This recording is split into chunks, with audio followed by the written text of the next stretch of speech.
சக்தி.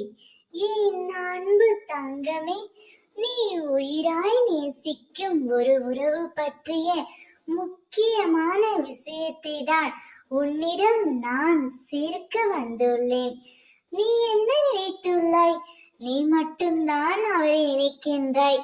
அவர் என்னை நினைப்பாரா என்ற சந்தேகத்துடனே உன் மனதிற்குள் நீ வைத்திருக்கின்றாய்.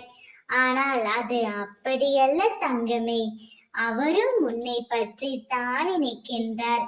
இப்பொழுது பிரிந்து தூரமாக வந்து விட்டோமோ, அவர் என்னை விட்டு எப்படி இருப்பார்? அதே போல் பல யோசனைகள் அவர்களுக்குள்ளும் ஓடிக்கொண்டே தான் இருக்கின்றது.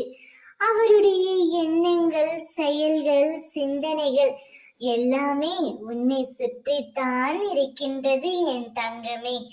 ஆனால் அது உனக்கு புரியவில்லை. நீயாக பேசுவாய் என்று அவரும், அவர்தான் பேச வேண்டும் என்று நீயும் ஒருவருக்கு ஒருவர் வாழ்க்கையை தொலைத்து கொண்டு இருக்கின்றீர்கள்.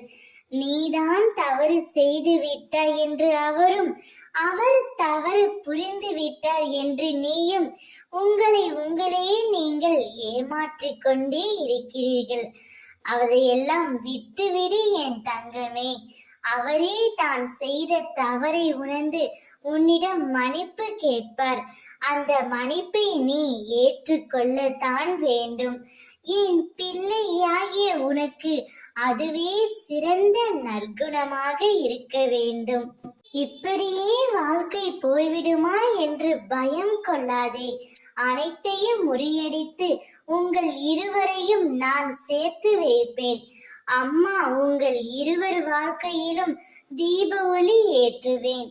சந்தோஷமாக இரு. ஓம் சக்தி.